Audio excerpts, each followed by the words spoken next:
Okay? Okay. Check yung mga recordings natin.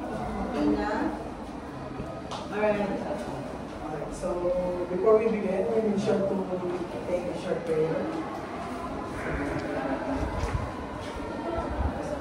Baka di kayo nakikita sa camera. Okay, so let's begin. We make sure to take a short prayer. So, please bow your head. Maraming salamat po Ama sa araw po ito. Maraming salamat po dahil binigyan niyo kami ng panibagong araw. Bigyan niyo po ng kalakasan at talino upang maisagawa po yung mga isang ayos. Ito ay buhay ang Diyos. Ito lang po ang isang tinawag.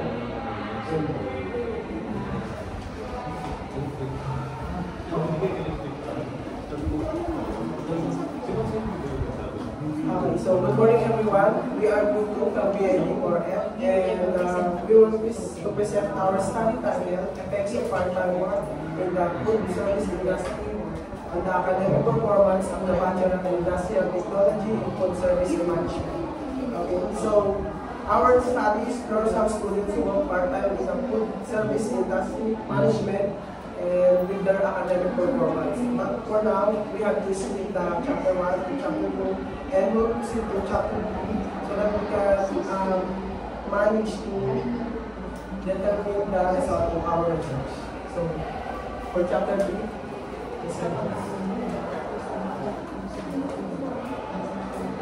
good day everyone, my name is Vanessa Carlos and I will be presenting the chapter 3.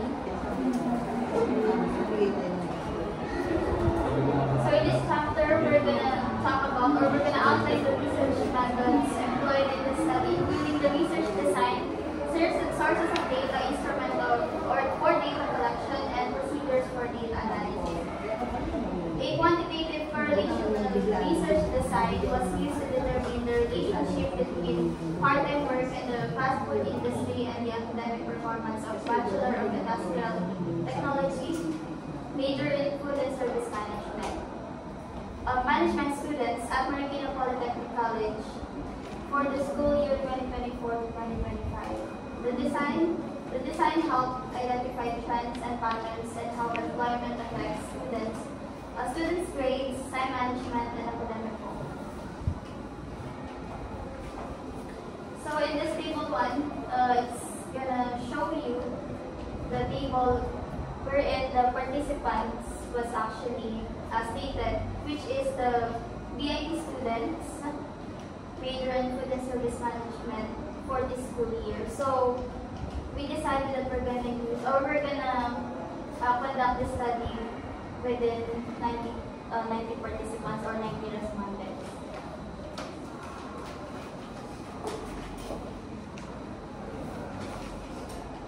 So on the table 2, it's gonna show you the rating scale and verbal description for the general weighted average. So on the description, it says that if the student was, the student's GWA was actually ranged from 1 to 1.5, it will be rated as number 4 and it will tag as outstanding.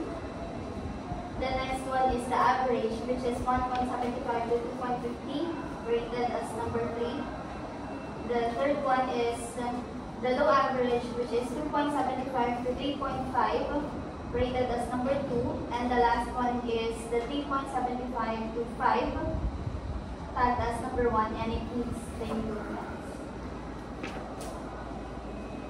On the table number 3, which is the rating scale and interpretation guide, it says here that the verbal description for strongly disagree is 3.5 to 4, rated as number 4 also, and the next one is 2.50 to 3.49, tagged as agree and rated as number 3, and the disagree is 1.50 to 2.49, rated as number 2. Last one is the 1 to 1.49, strongly disagree and tagged as or rated as number 1.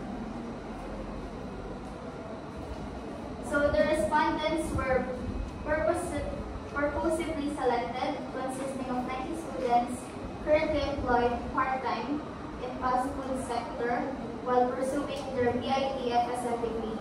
So data were collected through a validated Likert Skills Survey questionnaire divided into two parts. So the first part is the demographic information such as the GWA or the general weighted average of the students, working hours, type of establishment, and shifts patterns. So the second part is actually going to talk about the effects of part-time work on their academic performance, usually focusing on grades, concentration, productivity, and time management.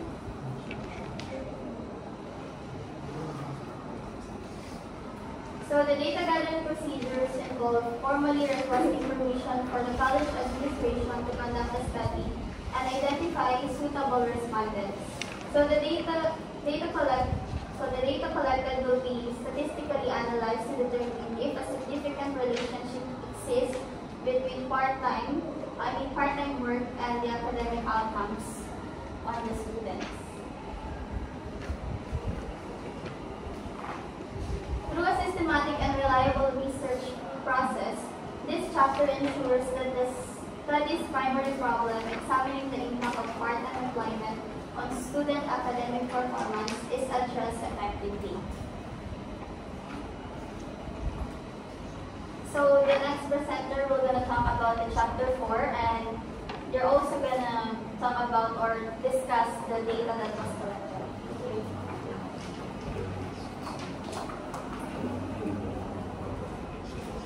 So, good morning everyone. I'm going to topic demographic indicates the level of the student response in the term of academic year. As you can see here in our pie graph, second year student is the most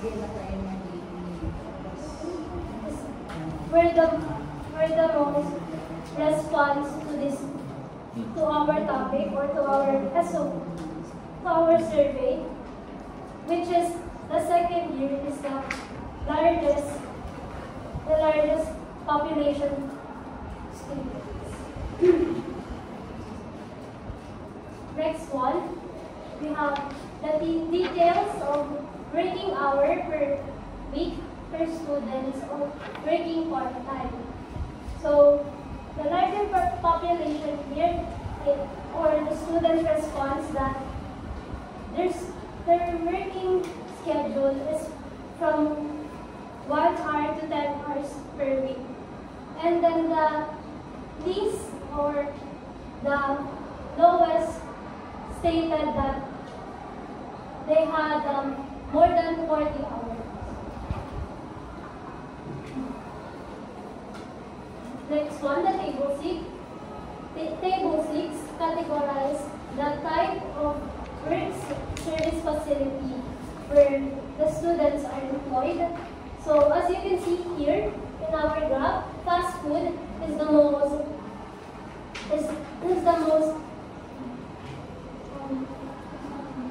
fast food was the common workplace known because of their flexibility, and also some of them answered that they work as in fine dining restaurant, coffee shop, and others like food court or canteen. To continue this discussion, Mr. Desro Padilla is going to take over.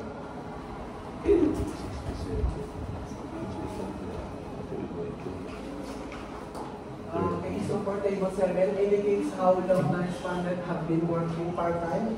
So for the table 7,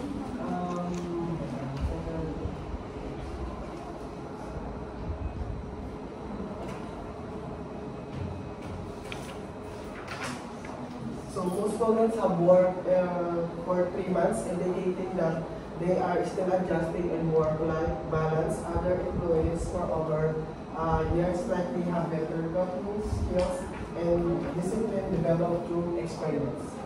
And next table, please.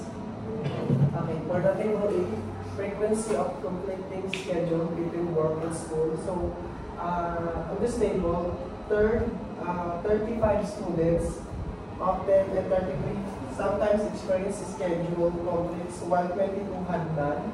And this shows us most working students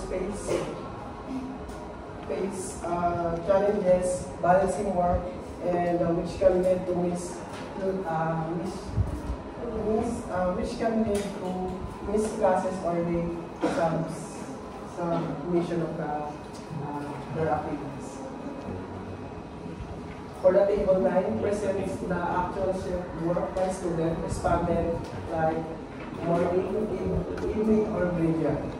So most students work evening shifts 6 p.m. to 12 a.m., allowing them work to work after school, afternoon, and morning shifts are also common, while the graveyard shifts 12 a.m. to 6 a.m. is the least preferred due to its impact to sleep and studies.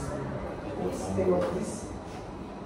And for the table 10, demonstrate how the students difficult to get employment or school. So most respondents reported a 15 to 30 minute commute. Though it's still short, it still contributes to fatigue and reduce time for rest or for their academics. So longer commutes can further affect functionality and performance. For the continuation of this table, I'm gonna call the next presenter.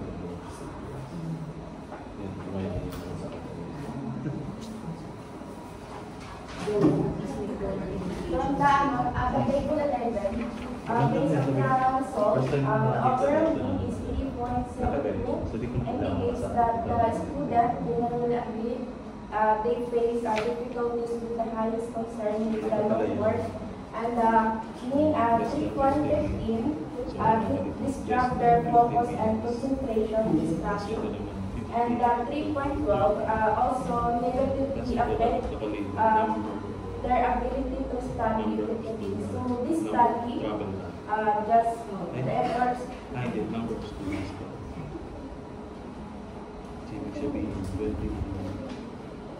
The mean is 3.12 also negatively affect their ability to study effectively. So this finding suggests that even with work, students struggle to maintain high level of concentration and performance, especially when they are physical and mental exhaustive work. And additionally, the data show that managing both work and study is not easy. And mean 3.72 highlighting the reality of role conflict and how even negative work hours can interfere with student ability to and prioritize their academic and tasks. So for table 12, working students' self-perceived ability to manage time. These are the variables can handle school and work deadlines. The generated need is 2.96, which the verbal interpretation is agree, can balance work and school schedule. The mean is 2.92, and the verbal interpretation is agree, has time management skills. The mean score is 3.01, which the verbal interpretation still agree, finds it difficult to balance work and schedule.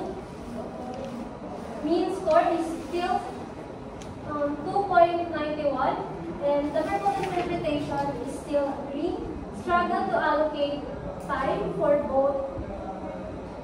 The mean score is 2.92, still the verbal interpretation is agree. Overall, the mean score is 2.94. As you can see here in the graph, in our graph, it still shows an agree in all those questions. But as you can see here, some of the questions are contradicting with each other. But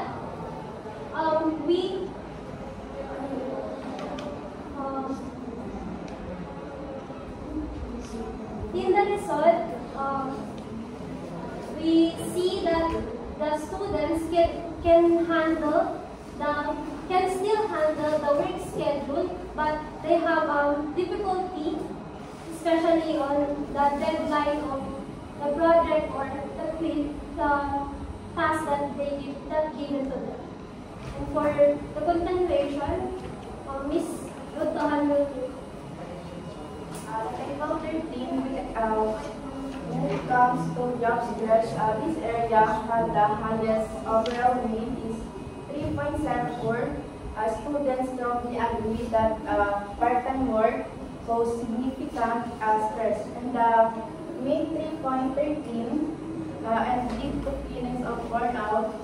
And mid 3.01 constantly juggling work and academic duties.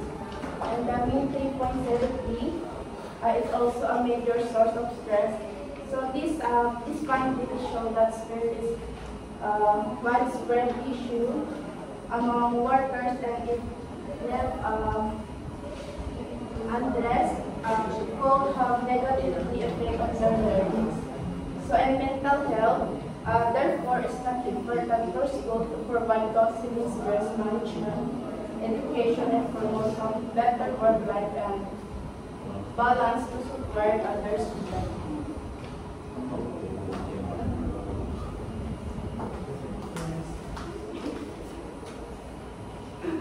So this table 14, summary of the effects of part-time work on academic performance. This shows the effect of part-time work on academic performance, focusing on challenge, time management, and level of job stress. The mean of challenge is 3.02, and the verbal interpretation is agreed. The time management, the mean of this is 2.94, verbal interpretation is agreed. The level of job stress, the mean is 3.04, and the verbal interpretation is agreed.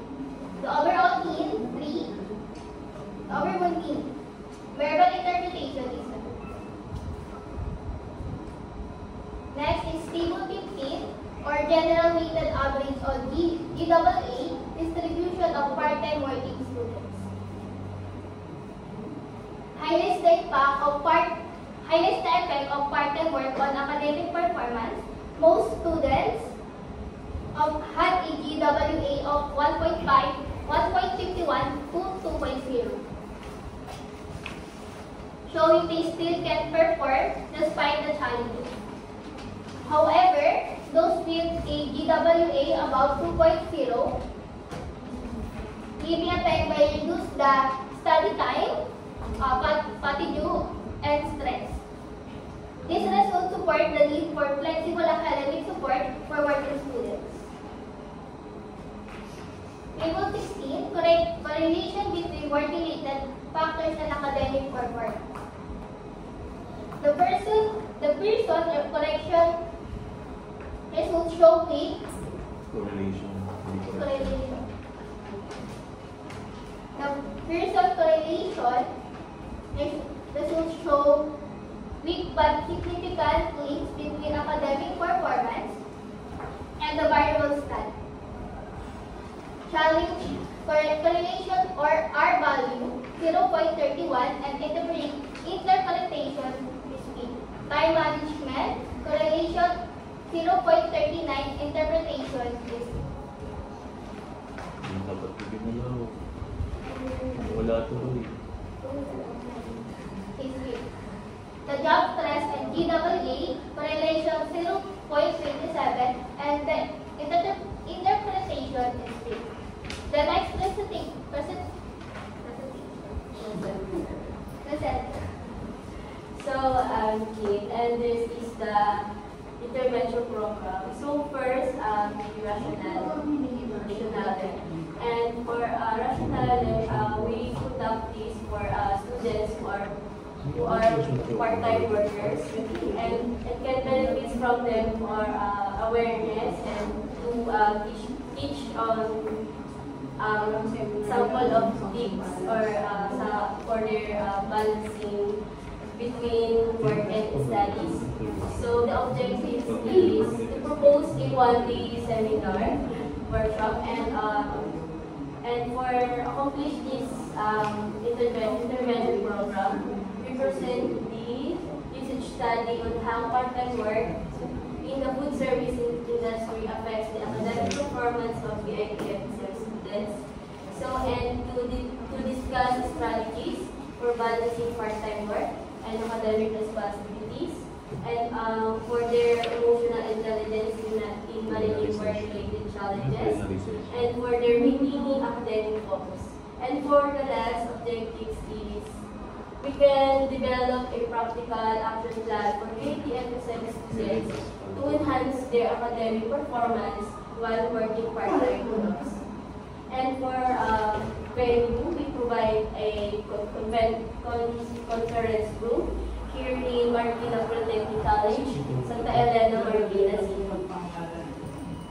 And next slide.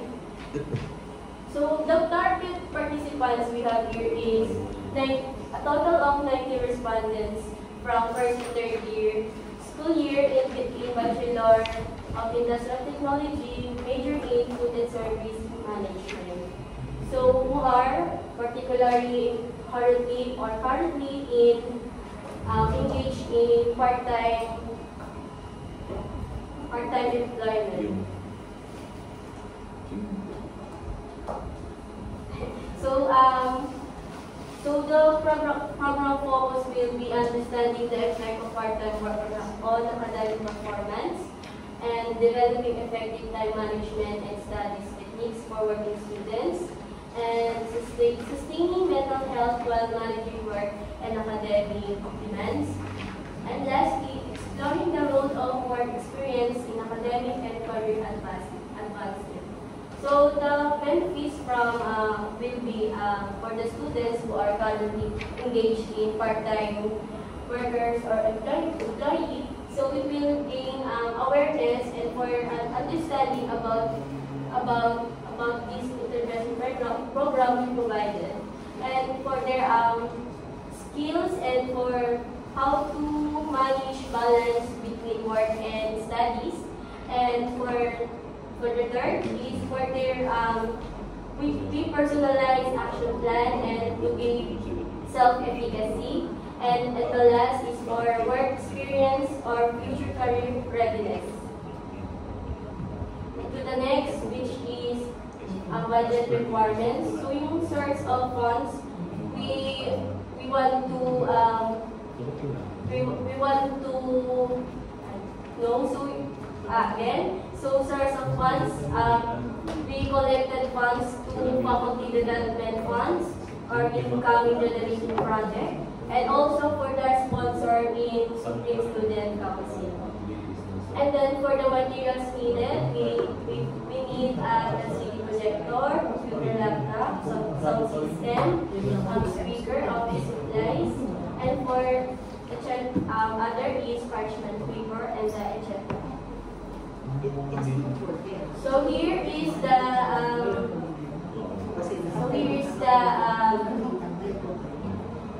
demographics we provided, which is work-life balance, infographics. So here is the work-life balance and time management hacks for working students. Next, please.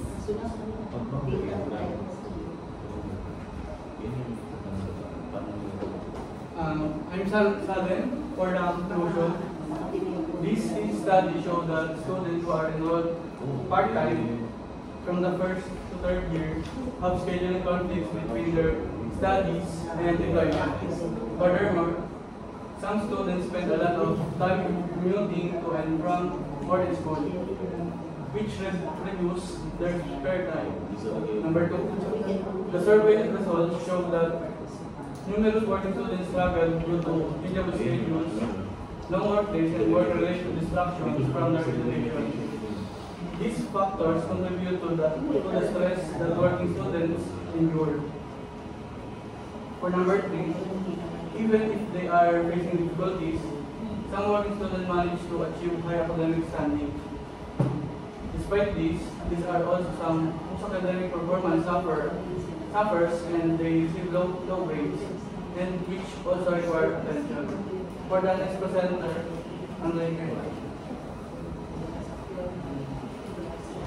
or number 4, in conclusion, when there are few students believe they are able to manage their time, the results show that balancing schoolwork and part-time job remains a huge challenge.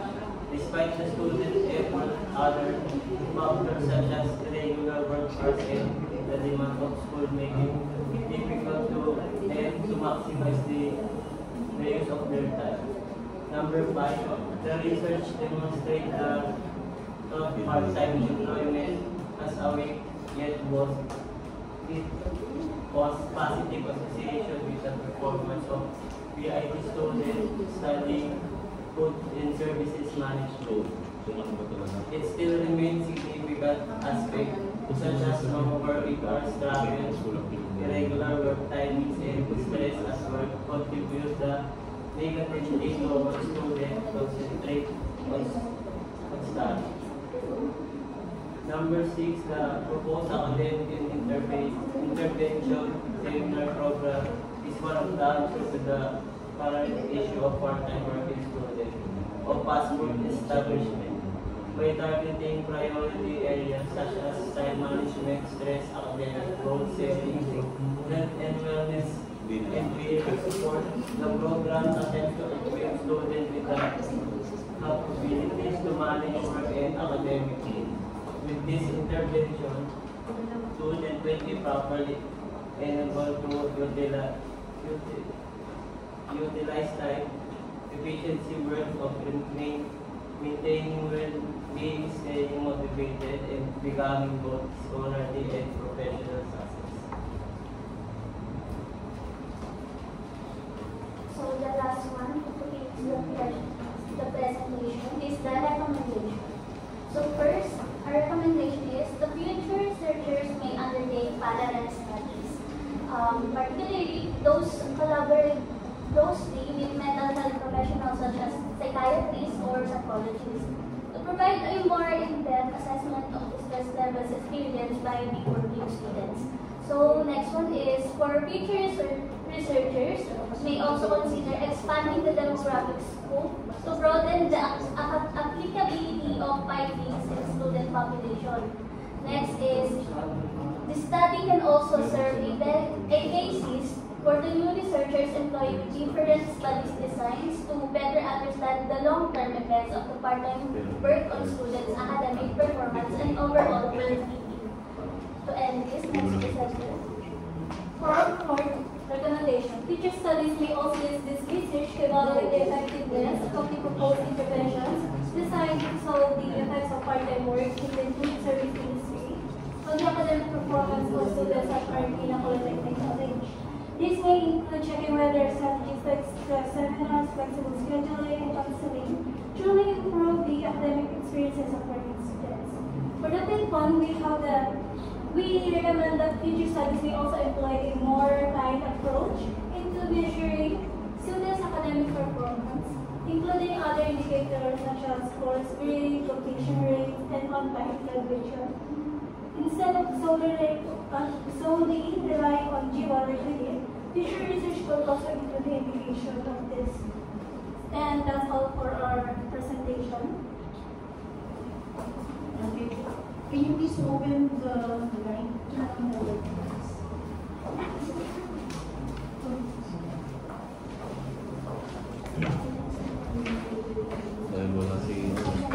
Dahil wala tayong chairman. So, ako muna mag-aaral si chairman. Okay. So,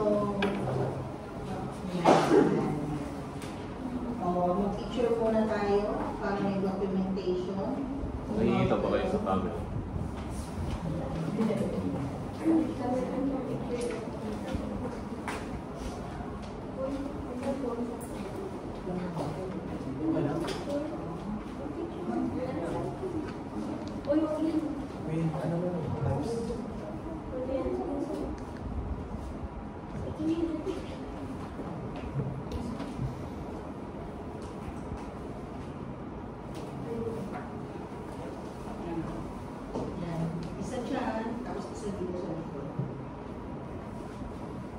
Tada!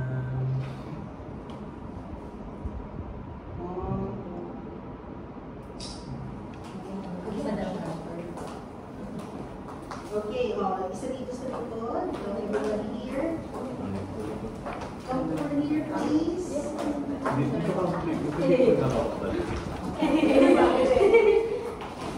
Sige, dito. Isang picture dito, tapos mag-selfie ka rin para kasama. Compress po. Compress. 1, 2, 3, smile. Smile, moments before disaster. 1, 2, 3, smile. Isa pa po. One more. 1, 2, 3, smile. Magano ka rin. Yan, para kasama ka sa Kasama ka. ebidensya. Kita ka na yan. Yeah. 1, 2, 3, smile. Pag naman ganyan ang buhok natin, parang maglalaba lang. Hindi ko patanggap. Na nakatapos ka mag-effects na rin na picture na mo. Okay, so are we ready to hear the comments and suggestions of our panelists, our research panel? Okay, so syempre, yung ibang panelists natin, our Chairman Prof. Rivera and our critic Prof. Jason, will be giving their comments and suggestions once you gave them the video of your presentation, what else? Your manuscript, and of course, your evaluation form. Be sure to ask whenever there are suggestions or comments that you cannot understand. You need to clarify it to them. Okay? Ask if ever you need to clarify something. Do not hesitate to ask. Okay? So in the meantime, let us hear the comments and suggestions of one of our panelists, Sir Gary. Sir? Okay, thank you, ma'am. So, before I start, I would like to remind everyone that whatever it is whatever comments that I give and the panelists give to you, it is not meant to ridicule your work or to put you down. It is meant to make your study better. Okay?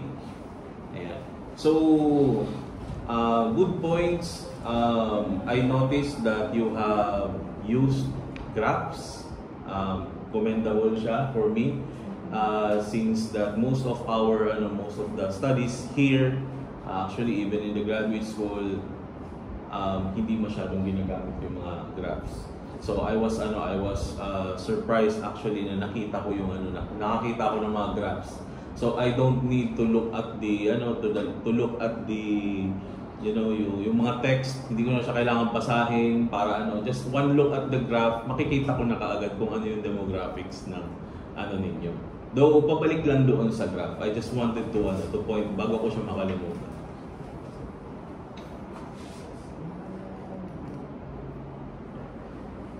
Ayan. So this one is a pie chart, tama? Yeah, so pie chart. Kung manonotice ninyo in the presentation, medyo hindi na makita yung text sa loob. Pero meron tayong mga legend dito sa baba. Okay? So usually, ang ginagamit sa pie chart, meron siyang sa gitna, may arrow na nakatutok doon sa kung anong area niya. Diba?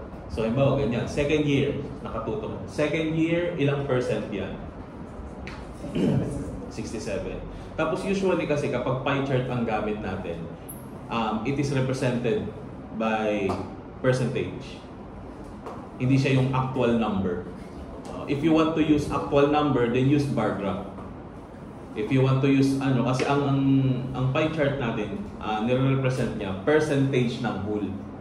'Di ba? Anong part niya sa whole? That's why percentage ang nakalagay dapat diyan.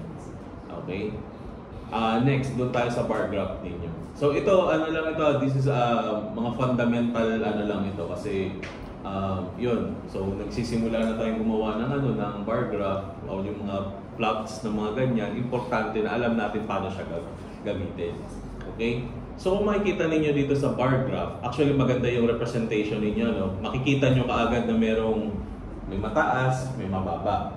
Yun nga lang, yung axis kasi, yung mga label, mga legends, hindi siya wala siya sa tamang lugar. Okay? Una, ang mga axis po, may mga pangalan yan. Let's say for example dito sa baba, anong ilalagay nyo dyan? Time, day, di ba? Time or day, ilalagay dyan. Tapos yung sa gilid, may pangalan din dapat siya. Anong nire-represent niya? X and Y. Yes, X and Y. Yung dito sa Y axis, yung pag ganon. Anong nire-represent niya dyan sa graph? Masasabi niyo ba kagad? Ha? Hindi. Kasi walang pangalan, walang label. Ganun talaga. Mahirap ma-identify kung walang label. Kaya kailangan may label. Diba? So, ano dapat ang label niya? So, kung makikita nyo dito, I am just guessing pero correct me if I'm wrong. The way I see this, this is for the number of students. Tama? So, dapat yun yung nakalagay sa y-axis. Number of students. Tapos dito, time. Tapos yung title ninyo, schedule of work. Diba? Or ano yan, conflict ng ng schedule at work. Yes, between works. Yung suggestions. So ano siya, frequency ng conflicting schedules between work and school. So ano ang nandito sa legend sa baba? Ano yung may Monday to Friday? Sir, ito po yung mga nagkakaroon po sila ng conflict yung like sa Monday to Friday po, 6 a.m. to 12 noon po. Yun po yung nakalagay sa Hindi, what I mean is, anong ibig sabihin yan? Pag ibig sabihin ba nito is from 6 a.m. to 12 noon, meron silang overlapping schedule with work and work and school. Okay. So dapat yun yung ilagay nyo doon sa baba. Oo. Halimbawa, Monday, ano yan? Wait lang. Monday. Tapos yung isa is Monday din. Monday to Friday. Ano po, iba po yung time schedule nyo from 12 noon po to 6 p.m. Ayan. Okay. So merong Monday, tapos may din, Monday to Friday, Monday to Friday din, tapos merong Monday to Friday, tapos Saturday or Sunday or weekends. Okay. So ganito ang better way of presenting it. Ang gawin na lang ninyo is Monday to Friday, ano tawag dito? Considered na siya na Monday to Friday. Tapos, ang ilagay nyo dyan is from 6 a.m. to 9 p.m. Yung x-axis ninyo, 6 a.m. to 9 p.m. Okay? Tapos, ang ilagay nyo na sa title, conflicting schedules from Monday to Friday. Para kasi lahat naman may Monday. Kasi yun naman ang may mga di ba? Yun naman ang may mga klase. And the way I understand it is lahat sila merong conflict within the within that week. Tama? Yun nga lang, we have no way of knowing kung gaano ka-pronounce or gaano katindi ang conflict nila. Or how many times in a week nagkakaroon ng conflict sa kanilang schedule. Wala tayong ganun, di ba? So mas maganda din, dalawa yung magiging graph natin. Una is looking at the general scale, Monday to Friday, tapos from 6 a.m. to 9 p.m. Tapos titingnan nyo doon, alin yung time na mas marami ang nagko-conflict. Tapos sa susunod naman, how many times nagkakaroon ng conflict within the week. Ayun. Diba? So doon, mabubuo mo na yung na yung picture, kumbaga mabubuo mo yung picture na during this week, ganito sila karami ang nagkakaroon ng conflict. Tapos sa isang plot naman, within that week, ganito yung frequency ng conflict in a particular week. Yun. What I mean is, so ganun karami yung conflict in a week. Okay? Ayan. Tapos yung kanina, students, di ba, nakalagay dyan. So dapat dito mo na siya ilagay. Tapos yung yung label ninyo sa baba, pwede niyong ilagay sa taas ng bar. Oo. Halimbawa, 33. 33 lang, wala ng students. 33. Tapos dito naman, 24. Yan, sa orange. Tapos yung isa naman, 22. Yan. So, isang wala, makikita mo na kagad na Yan. Kasi usually sa mga bar graph na ganyan, ang nilalagay sa x-axis are the independent variables. Ano yung nilalagay sa x-axis? Hindi kayo sigurado ka, kasabi ko lang. Yan. So, ang nilalagay kasi sa x-axis, independent variable siya. So, such as time, place, lugar, distance, length, yan, mga ganyan. Mga independent variables yan. Pero yung number of students per time, yan yung mga dependent variables. Yun yung nilalagay sa y-axis. Okay po? Ayan. So yun naman yung comments ko sa doon sa graph.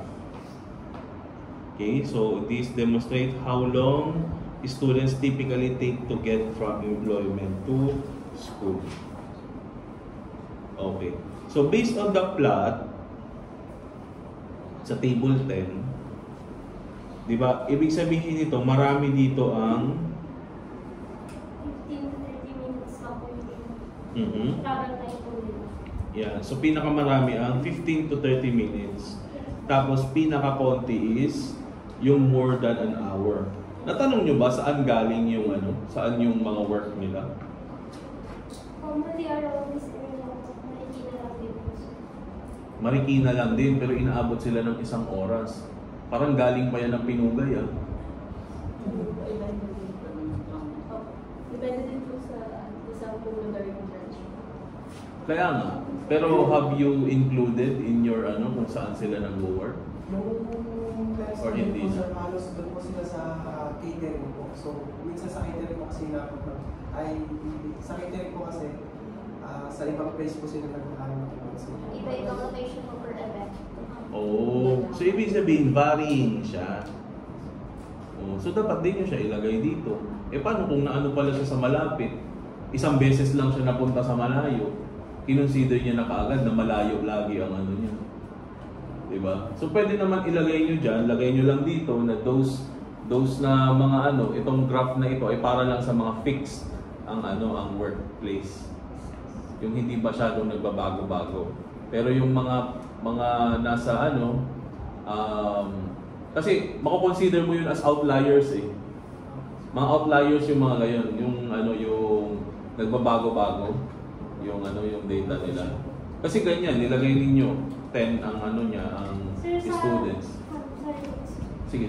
Sa 10 student po, hindi naman po lahat dyan catering. Yung iba po kasi, dito po yung work nila para marapit po sa school. Pero yung bahay po nila is sa Montalban po, yung iba po sa Mateo. And minsan po, or madalas po, nakakaranas po sila ng traffic. So, they consider na more than 1 hour po yung travel time. Pero ang usapan dito is employment to school lang. Hindi kasama ang bahay. So regardless gaano kalayo ang bahay nila, dito sa graph kasi na to, ang nakalagay is employment to school. So employment to school lang ang natin. Diba? So kahit sabi natin sobrang layo ng bahay nila, doesn't matter. Okay? Ayun. Next. Ayun. So yung about sa mga plot. Balik tayo sa objectives. Balik tayo dun sa SOP pala. SOP na pala tawag nila dito. Yeah. So, di ba pinakita nyo yung demographics ng sa year level, you have the pie chart, kung ilan ito, number of indicated hours per week, type of food service, establishment employed. Have you made parang another discussion about this? Itong tatlo na to. Yung sa year level, number of indicated hours per week, tapos yung type of food service in establishment na employee. Have you made another discussion about it, or you just describe what it is? Sa kanila po sa mga Oo, doon pa lang. Yes po, ano po, actually sir, ano po siya, naka-blank po siya. Then, sila na lang po yung nag-indicate po kung ano po yung type ng break po nila. Tapos kung saan yung Hindi. What I mean is discussion regarding that. Kasi di ba sinabi ninyo, yung year level is mas marami ang second year. Yes. Konti ang first year at ang third year. Ngayon, sa indicated hours work per week, mas mataas yung 15 minutes per tama ba? 15. Indicated hours per week. Saan part yun? Ito, employment duration.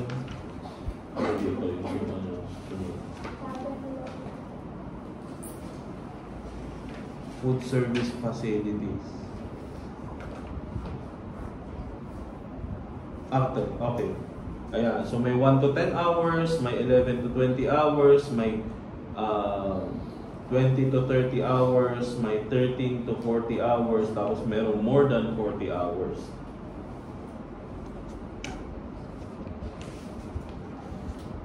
Tapos meron pang type of food service establishment employed. Diba? So, have you created a separate discussion para doon sa tatlong yun? Just on the demographics. Sir, actually, ano po siya, suggested po siya ng mga panels plus, defense, Yes, kaya po siya sinuggest because it's important. That's why we have to make a separate discussion about it. And that's what I'm looking for. Meron ba kayo? Yes po. Nag-discuss naman po kami as a group. Ha? Hindi, sa papel ninyo. Wala. Wala. So I suggest ilagay ninyo. Okay? So tingnan ninyo, alin ba yung may pinakamarami, 'di ba? Second year. So alin yung may alin yung may pinaka matagal na So ibig sabihin karamihan ng mga estudyante natin nagwo-work sa others. Sa fast food. Majority Yeah. So actually dito, parang siya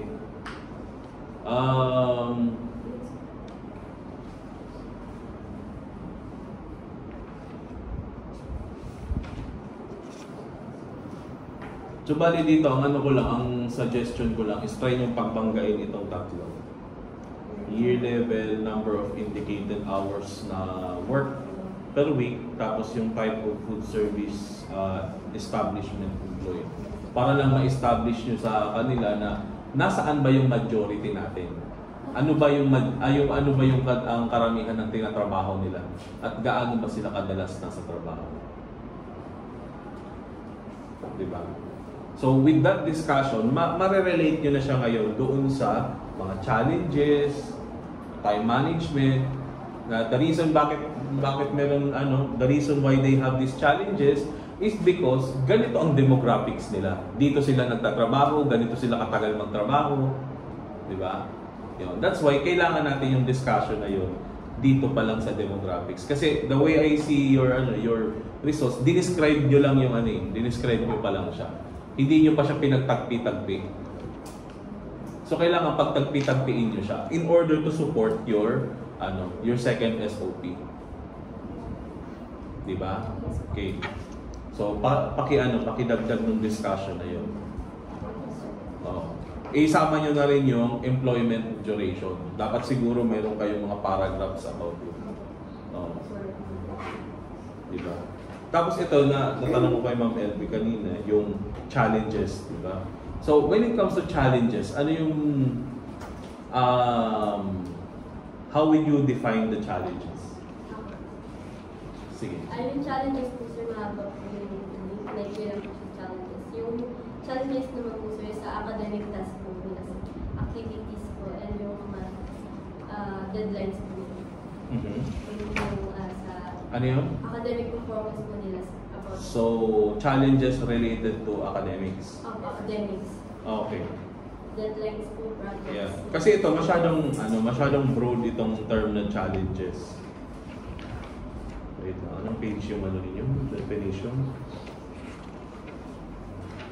Hindi ko nakopian.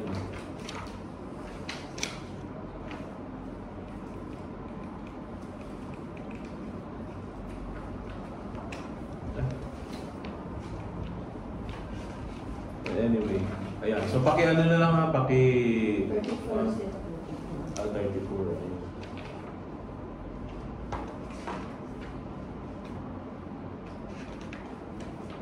Okay. So, challenges. Asan dito? Wala. Idagdag. Idagdag ninyo. Kaya pala, ayun, naalala ko na, hindi ko nakita kasi dito yung, yung challenges. So, ito ang, ito madalas ito na na overlook. Kung ano yung lumabas sa SOP ninyo, dapat yun yung i-define nyo dito. Yun yung una yung i-define dito. Okay? And it should be operational ha, hindi siya magagaling sa dictionary ha. Mm-hmm. Okay. Dapat how you use it on your kasi challenges, pwede naman yan challenges sa socio-economic, di ba? Financial challenges. O maraming challenges. Pero how you define it will secure your study. Kakampi nyo ang definition of terms. Okay. So challenges, kasi ang ko dito is hindi ba ang conflict of schedule, work schedule, at travel time to work, part siya ng challenges?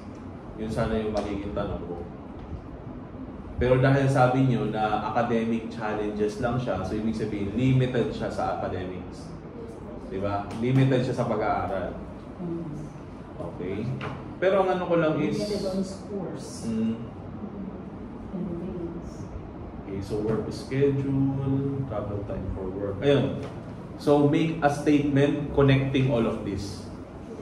Itong mga from A to G na ninyo na yan, yung SOP number 1. Oh. Parang hindi siya enough na dinescribe nyo lang yung na yan, yung tawag dito. Hindi enough na dinescribe nyo lang siya. So dapat make a connection. Pagtagpi-tagpiin ninyo yung mga yan. Ano ba talaga yung, kasi kaya siya tinawag na demographics eh. Kumbaga yun yung estado nung mga estudyante natin na nag-work. Na ma-identify nyo dito. Kailangan nyo lang talaga siyang pagtagpi-tagpiin. Para pagdating sa SOP number 2, madali nyo na siyang ma-relate sa results ninyo. Patingin ako ng results nyo sa number 2. Yung sa challenges, time management, and level of job stress.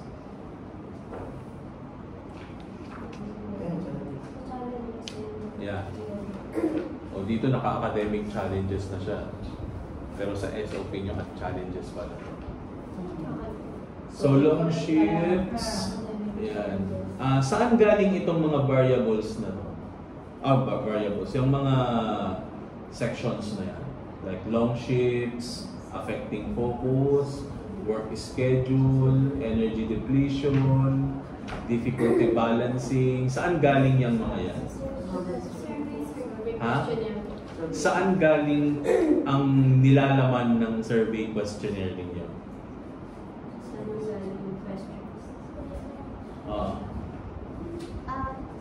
Actually po, si Sir Rivera po yung nagbigay ng majority po dyan. Siya po yung nagbigay ng sa amin na ilalagay po. Pero have you looked at literatures na nagsasabi na ang academic challenges ng mga estudyante is ito?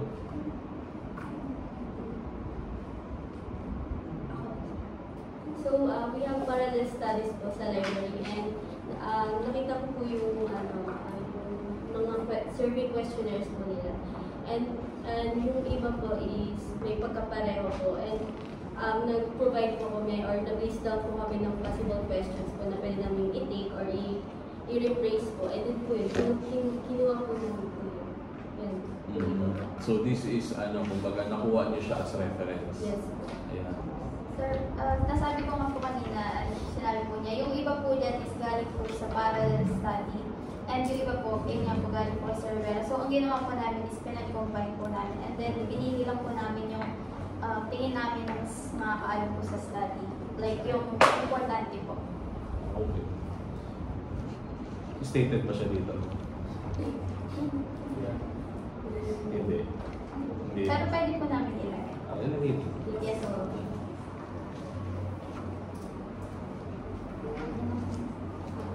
Okay. So, ito naman, ito yung mga yung mga naging naging tawag dito, results or yung lumabas sa survey, tama? Okay. Yun nga lang, kulang pa yung discussion. Kulang pa yung discussion. So, kumbaga hindi ko pa nakikita yung yung laman talaga ng na result niya. So, let's say for example dito sa perceived ability, dito na lang tayo sa so yung sa academic challenge. So how does this relate yung academic challenge na ito doon sa demographics kanina? Diba? Kasi dito according sa sa academic challenge 3.2. So, ibig sabihin, they agree na meron silang na-experience na challenges pagdating sa kumbaga academic challenges in terms of work. Now, how are you going to reason it out? Diba? How are you going to connect it doon sa demographics ninyo? Paano nyo ngayon ma-justify na ito valid nga siya based on what you got sa demographics? Nag-guess niyo? Yung mga tipong na most of majority of our of the students were found to be working 20 to more than 20 hours per week. So this shows na it coincides with the result na ganun nga. Meron talaga silang na experience na challenges. Di ba? Because ito yung demographics nila. Ito yung na-experience nila. So yun lang ang nakita kong kulang dito, yung connection na yun. Para siyang parang tagpi-tagpi yung niya. Hindi siya natahi. Okay? Yan. So siguro yun yung hahanapin ko sa susunod. Kasi halos lahat ng ninyo results is ganun ang nangyari. Parang isolated ito, isolated yung isa, isolated yung yan. Kasi 'di ba, challenges, yung time management naman ganun din, isolated siya sa demographics. 'Di ba? Level of job stress, isolated din siya, wala siyang discussion na based on the demographics na nakuha ninyo, based on the result on the SOP1, bakit kaya nasabi nila na ganun yung stress level nila? 'Di ba? May sense ba, nagko-connect ba yung nila, yung SOP1 result at yung itong result na to? 'Di ba? Yan. Kasi pag halimbawa ganyan, kinuha nyo yung Pearson correlation, maano nyo din dito, ma-relate din dito. Ang lumabas dito, di ba, may weak na correlation. So, ano ibig sabihin ng weak correlation? Relationship na. Pero sir, yes po. Relationship ba ang tinitingnan sa correlation? Anong klaseng relationship ang tinitingnan sa correlation?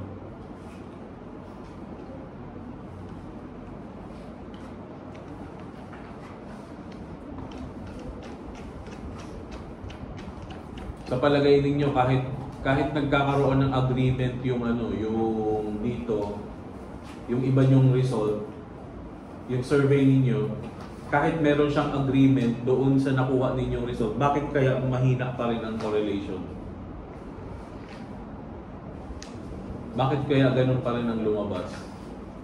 Sir, pansin po namin, sir, na sa time management na po nila, dun po yung nagkakaroon ng kaya po bumababa po yung correlation po. Kasi sa napansin po namin, since you want to 15 to 30 minutes lang po yung travel time po. So, possibly sir, na-handle po talaga nila ng kahit pa paano na maayos po yung academic performances po nila pag po sa work nila. Kasi hindi naman po ganun ka layo yung 50 to 30 minutes na travel time po. Yun po yung isa sa napansin po namin. Kaya weak ang kanyang... Yes po. And napansin din po namin, sir, na limited lang, kasi po, 90 students lang po yan. So, possible, sir, na kapag lumaki po yung respondent to the future researcher, na lumawak po yung mga respondents nila.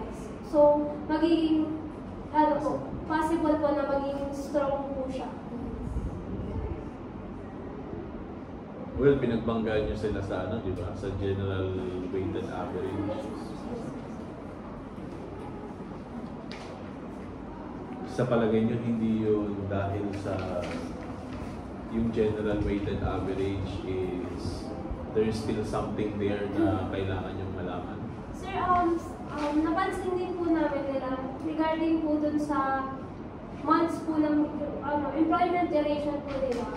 Kasi some of them or most of them po is 3 to 5 months lang po yung duration time nila. So, technically, kaka-start pa lang po nila ng job dun po sa, since ang nakuha po namin is the first sem. So, sakop po siya ng nung time na tinutukoy po nila na 3 to 5 months po. So add lang po, sir. So, ang po niya is, may mga, or most of the student po, kaya I want to hear the voice at the back. Ano naman ang input nyo dito? Kasama kayo dito, hindi kayo, Kasi, parang napapansin ko itong mga nasa harap ito yung nila I want to hear swap kayo ng location. Yan. Kayo naman ngayon ang sumagot. Ikaw din, doon ka sa likod. Kayo mga nasa likod, kayo ang umunahan. Sige. Bakit kaya weak ang correlation? Yun ang tanong.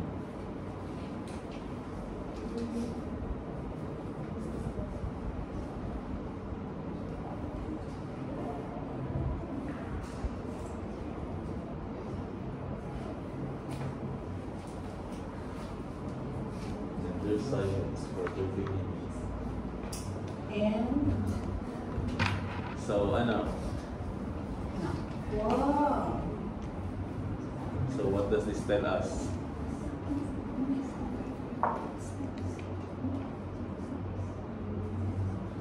Boys? Girls. Boys and girls. Kung hindi pa sagot dito sa sala ni Cayetano, how about with Tuan? Hindi ko pa naririnig ang boses. Miss Katulay, hindi ko pa naririnig ang boses. sa po, sir? Sa job stress. Well, yun ang hindi lang naman job stress yung week. Lahat week. Challenges, time management, So ibig sabihin, wala masyadong kinalaman ang challenges nila sa ano. Kasi ang ibig lang sabihin nito, wala masyadong kinalaman ang challenges, ang kanilang time management at ang kanilang job stress sa kanilang ano, sa kanilang grades. Kasi sir, ito sila pinaka-highest na ano yun. Anong highest? Honest? Si Vivo. Sir, ano po, for me po, kaya siya... For you? Ay, for us. Kaya siya, sorry, It's sir, just an sir. opinion? Sorry sir, ano po, since po yung sa, halimbawa sa conflict schedules po, since may flexible po sa mga, sa schedules nila sa work, they can, pa rin po, they can comply pa rin po to the academic performance po nila. And then, since new po sila, nagsisimula pa lang, syempre hindi pa po nila, stress, maybe, nagsa-start up pa lang po sila na pagbanggain po yung work and academic performance po nila, they go up. Ganun. Hindi sila muna. Bali, add ko lang siguro dahil nag-start din po yung ginawa po namin school year na percent po sir. Meron pa rin correlation po dun sa 3 to 5 months po na nagtatrabaho dun sa mga workers. Yes, meron nga. It's weak. Now, bakit siya weak? Kasi dahil nag-adjust na po sila dun sa dahil sa percent pa lang po kasi parang nag-adjust na po yung mga estudyante dun sa schedules. Pero when you look at the demographics kanina, makikita mo doon ang daming mga karamihan is 20 karamihan is second year, tama? Tapos ang ang karamihan doon is ang mga work nila is more than 20 hours per week. 'Di ba? May mga 40 hours pa nga eh. Yes. Oh. So bakit bakit weak pa rin siya ang daming oras nila na tinatrabaho sa sa part-time.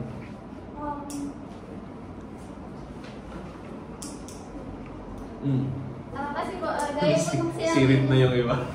Gaya po nung sinabi niya sir, majority ko is second year. So, ipag-compare po natin. Second year students po yung majority, and then at the same time, most of them, or majority of them, is nag-work sa fast food, which is may flexible time po. So, dun po sa bar graph kanina na lumabas, kung makikita niyo po, mataas po yung percentage doon na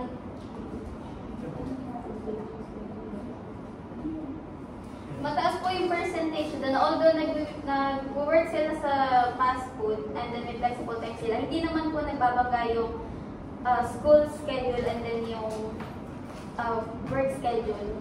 So most of them po nag-work ng gabi or shifting schedule po. Pero yung shifting schedule po nila is graveyard. So hindi po siya nagkaka-conflict. So kaya po weak yung lumabas. Kasi since second year, umpisa pa lang po ng SEM, and then bago pa lang po sila sa work. Actually, some of them, may nagsabi po personally na kakatapos lang po nila mag-training. So, kaya po weak yung lumabas dun sa Ganun ang pagtahi-tahi ng mga diba? Kaya siya weak kasi even though malalayo yung nila, yung work time nila, hindi naman yun madalas tumamak sa mga, or hindi na siya tumatamak madalas doon sa, so they can still manage. Diba? Ganun ang pag-ano. Okay? Maganda yan kung naisulat nyo yan dito. Kaya nga siya tinawag na results and discussion. Kasi i-discuss nyo siya. Hindi siya basta may result ka, nag-correlate, weak siya, okay, tapos. Hindi ganun. Kailangan i-relate nyo yan lahat. Kasi ang gusto lang ninyo dito makita is, meron ba silang meron bang effect yung pagpa-part-time nila sa sa pag-aaral. Okay, so based on your result,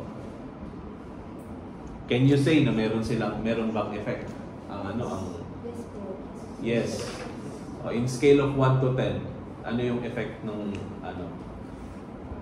So if our group is gonna scale it from 1 to 10, probably it will be at least 3.5 or 4. Baba naman.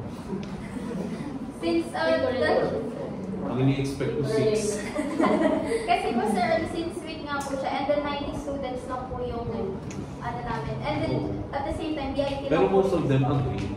Most of them, di ba nagsabi sila doon, nag-a-agree sila na talagang nararamdaman nila yung challenge. Yes po, meron. And then stress po. Diba? So actually, as you can see, ang daming mga kailangan nyo pang idagdag. More on the details. More on the details of ano ba yung nature ng mga second year, ano ba yung most na schedules nila, gaano ba karami ang subjects nila, 'di ba? Yan, para mag-conflict sa work nila, yung mga ganun. Marami kailangan dagdagan niyo pa yung picture what your respondents look like. 'Di ba? At 'yun dapat nakalagay siya sa scope and delimitation. Wala kayong ganun. Diba? Ito yung mga estudyante namin, ito yung mga hindi pala scope and delimitation, iba yung nasa isip ko eh. Doon yung sa respondents ninyo. Yeah. Tapos syempre sa discussions na rin. Pero doon sa scope and delimitation, yun na nabanggit namin nabanggit yun kay ma'am. Kasi di ba nag-ano kayo ng general weighted average? Yes po. At kailangan, at protected yan ng data privacy. Yes po. So how did you get the GWA of your respondents? So that's gumawa po kami kanina na sabi po ni Miss Vanessa na gumawa po kami ng rating scale po.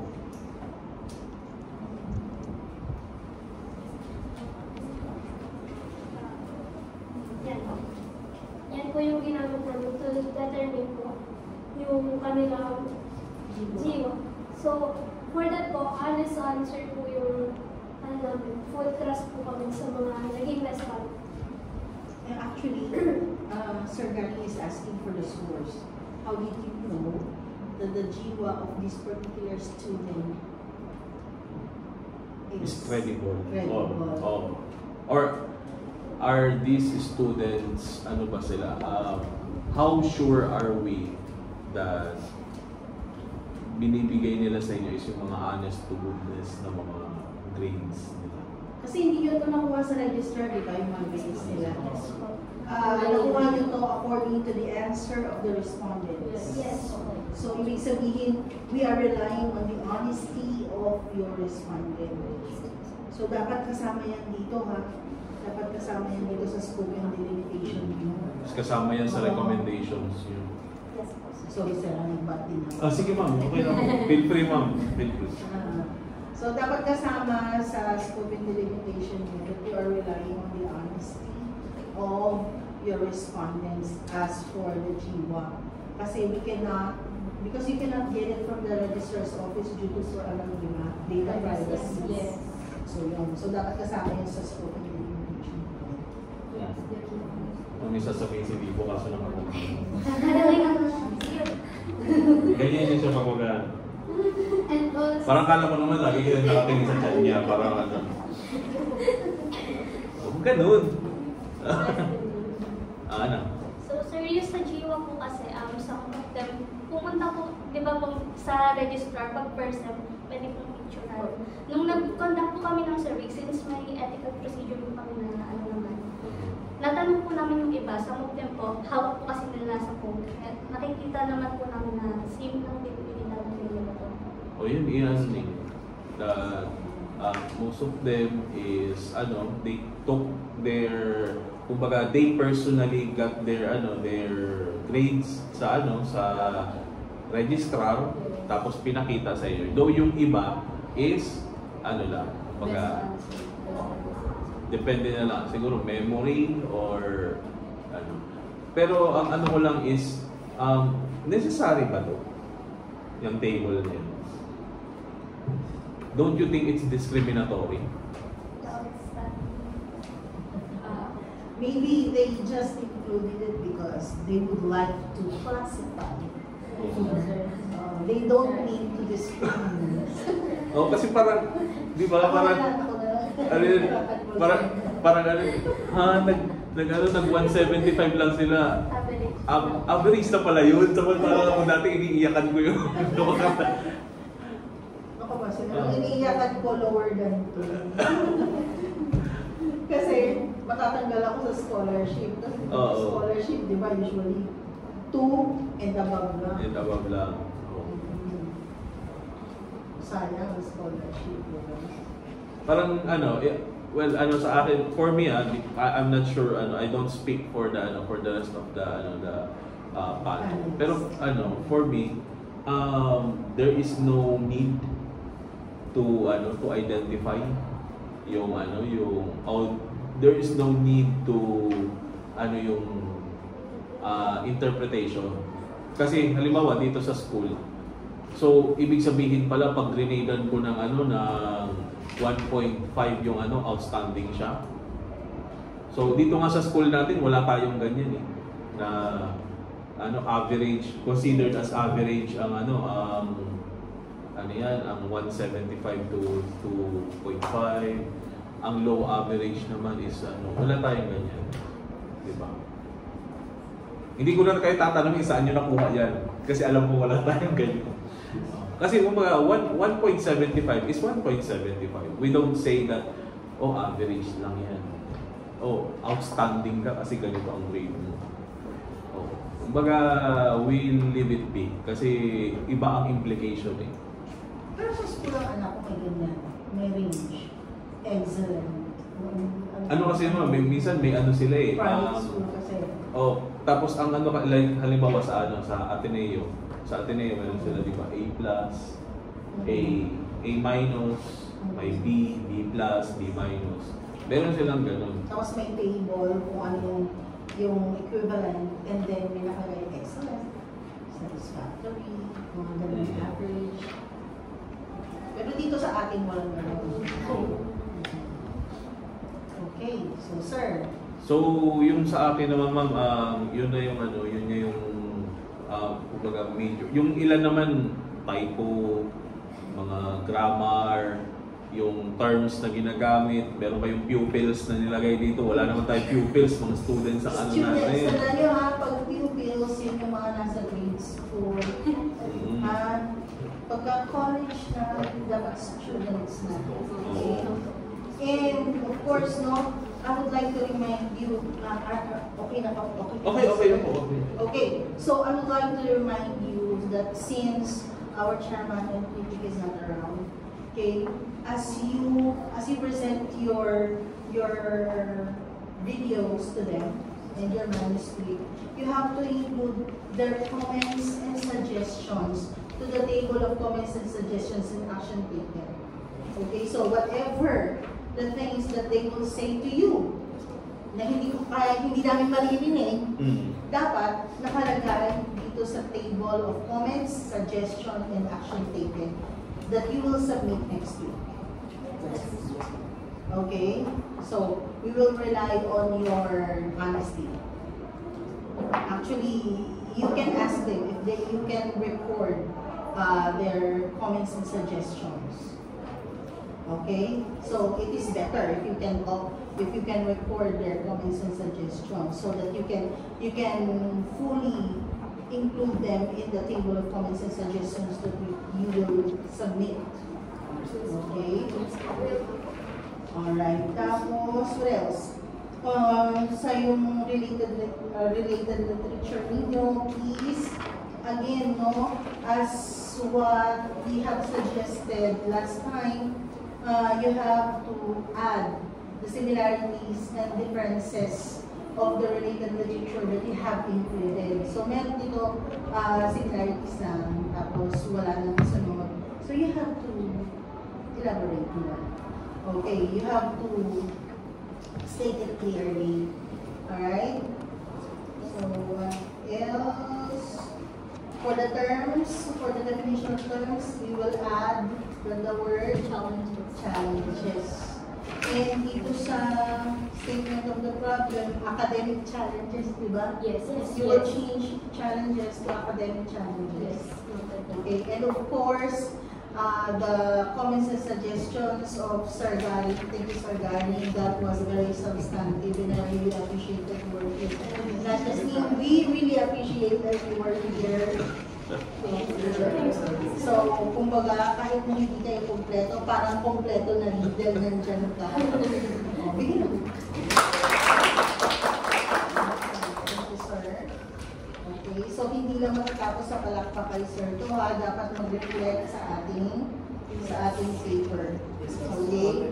And, be sure to work on this kasi by the 20th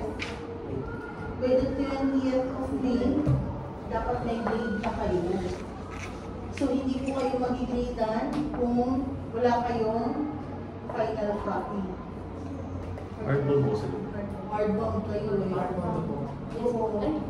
So, bibigyan nyo ng kopya yung mga panelists. Magsasabit din kayo sa akin. Tanong kayo sa RDO kung ilan ang kailangan nila. Isa sa kanila, isa sa library. Okay? Again, please follow the comments and suggestions of your panelists. Gawin natin maayos yung study natin para hindi nakakahiya na nakalagay sa library. Gawin natin maayos. Okay? Hindi lang para makagraduate. Okay? To at least produce something good and something substantive that will benefit the other students, okay, following you. Alright? So, sir, ano po ba? Ako lang, for me, siya, it will be accepted with minor revisions. Yes. Thank you, sir. Okay, after kung ako ang panelisting niyo, makikip-panelist na lang din muna ako. This will be accepted with minor revisions. Okay, congratulations everyone. Again, dapat next week, may submitting yung table of comments and suggestions. Bilisan ang pag-revise. Kaya dapat this week, simulan nyo na, or by Monday next week, simulan nyo na yung paglapit kay sir at saka kay ma'am para makapagpa-hardbound kayo agad. Again, please, hindi ako pwede magbigay ng grade nang wala kayong hardbound na ibigay sa akin. Okay? Alright. Thank you so much and congratulations.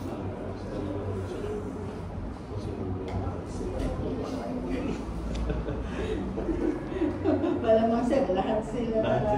Kasi mahirap individual eh. Okay. So, yun, no? So, ibibigay ko ba agad sa akin naman? Or... Kaya na ba ibigay, sir? Kaya naman. Ipakuha na namin. Ipakuha ko lang sa later. Sige, pakuha mo siya. Ipapakuha na lang kay sir. Pag-isipan mo muna. Kasi 1, 2, 3, 4, 5, sabi na. Dapat picture ko, sir, para makita mo yung mga pangalan nila. At saka... Alam ko na yung mga mukha niya. Mga estudyante ko mga pala sila, sir. Okay. So, thank you very much. Lalaki yung naka-stop na ba ang recording? Pwede nang stop? Okay. Sige. Okay na tayo sa mga pictures.